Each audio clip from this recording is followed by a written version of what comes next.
One beautiful April morning on a narrow side street in Tokyo's fashionable Harajuku neighborhood, I walked past the 100% perfect girl. To tell you the truth, she's not that good looking. She doesn't stand out in any way.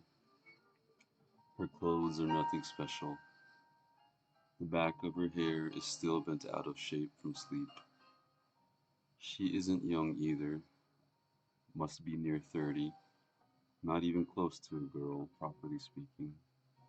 But still, I know, from 50 yards away, she's the 100% perfect girl for me. The moment I see her, there's a rumbling in my chest and my mouth is as dry as a desert. Maybe you have your own particular favorite type of girl, one with slim ankles, say, or big eyes, or graceful fingers. Or you're drawn for no good reason to girls who take their time with every meal. I have my own preferences, of course. Sometimes in a restaurant, I'll catch myself staring at the girl at the table next to mine because I like the shape of her nose. But no one can insist that his 100% perfect girl correspond to some preconceived type. Much as I like noses, I can't recall the shape of hers, or even if she had one. All I can remember for sure is that she was no great beauty. It's weird. Yesterday on the street, I passed the 100% girl, I tell someone. Yeah, he says, good looking? Not really. Your favorite type then? I don't know. I can't seem to remember anything about her. The shape of her eyes or the size of her breasts. Strange. Yeah, strange. So anyhow, he says, already bored. What did you do? Talk to her? Follow her? Nah, I just passed her on the street. She's walking east to west, and I west to east. It's a really nice April morning. Wish I could talk to her. Half an hour would be plenty. Just ask her about herself, tell her about myself, and, what I'd really like to do, explain to her the complexities of fate that have led to our passing each other on a side street in Harujuku on a beautiful April morning in 1981. This was something sure to be crammed full of warm secrets, like an antique clock built when peace filled the world. After talking, we'd have lunch somewhere, maybe see a Woody Allen movie, stop by a hotel bar for cocktails. With any kind of luck, we might end up in bed. Potentiality knocks on the door of my heart. Now the distance between us has narrowed to 15 yards. How can I approach her? What do I say? Good morning, miss.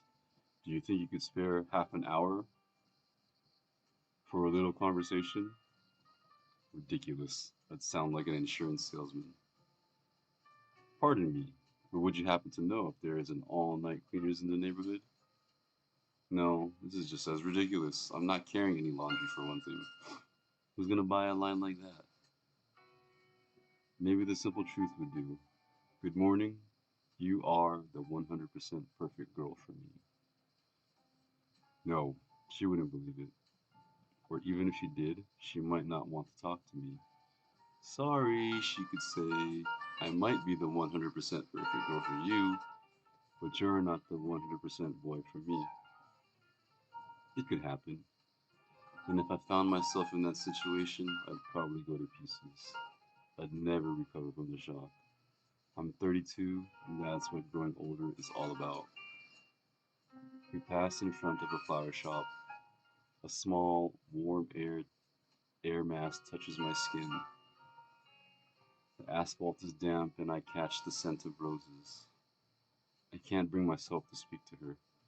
She wears a white sweater, and in her right hand she holds a crisp white envelope lacking only a stamp. So, she's written somebody a letter. Maybe spent the whole night writing to judge from the sleepy look in her eyes. The envelope could contain every secret she's ever had. I take a few more strides and turn. She's lost in the crowd. Now, of course, I know exactly what I should have said to her. It would have been a long speech, though, far too long for me to have delivered it properly. The ideas I come up with are never very practical. Oh, well, it would have started once upon a time and ended. A sad story, don't you think?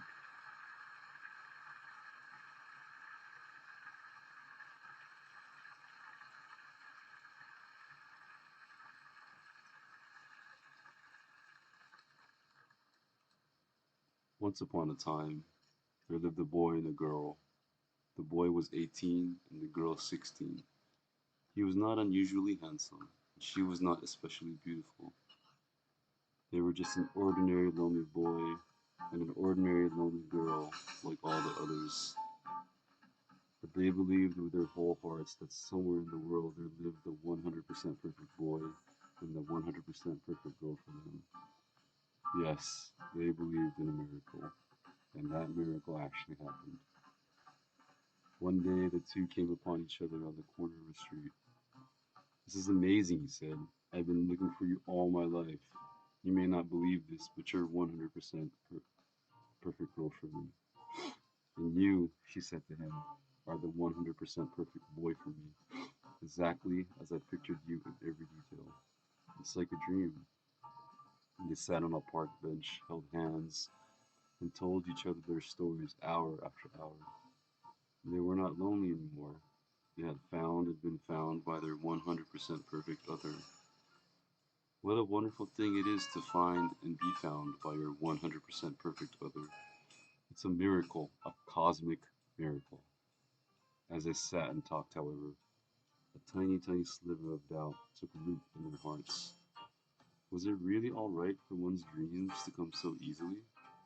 And so, when there came a momentary lull in their conversation, the boy said to the girl, "Let's test ourselves, just once.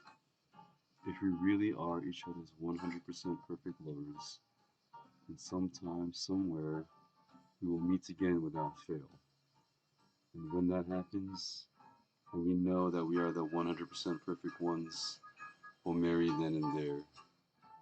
What do you think?" "Yes," she said, "that is exactly what we should do." And so they parted, she to the east and he to the west. The test they had agreed upon, however, was utterly unnecessary. They should never have undertaken it, because they really and truly were each other's 100% perfect lovers. And it was a miracle that they had ever met. But it was impossible for them to know this, young as they were. The cold, indifferent waves of fate proceeded to toss them unmercifully. One winter, both the boy and the girl came down with the season's terrible influenza, and after drifting for weeks between life and death, they lost all memory of their earliest years. When they awoke, their heads were as empty as a young D.H. Lawrence's piggy bank.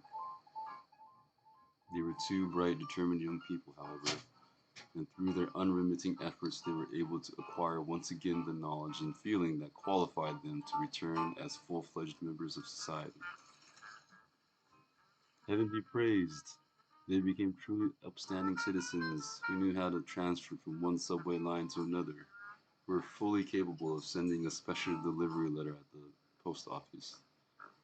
Indeed, they even experienced love again, sometimes as much as 75% or even 85% love. Time passed with shocking swiftness, and soon the boy was 32, the girl 30. One beautiful April morning, in search of a cup of coffee to start the day, the boy was walking from west to east, while the girl, intending to send a special delivery letter, was walking from east to west, but along the same narrow street in the Harujuku neighborhood of Tokyo. They passed each other in the very center of the street.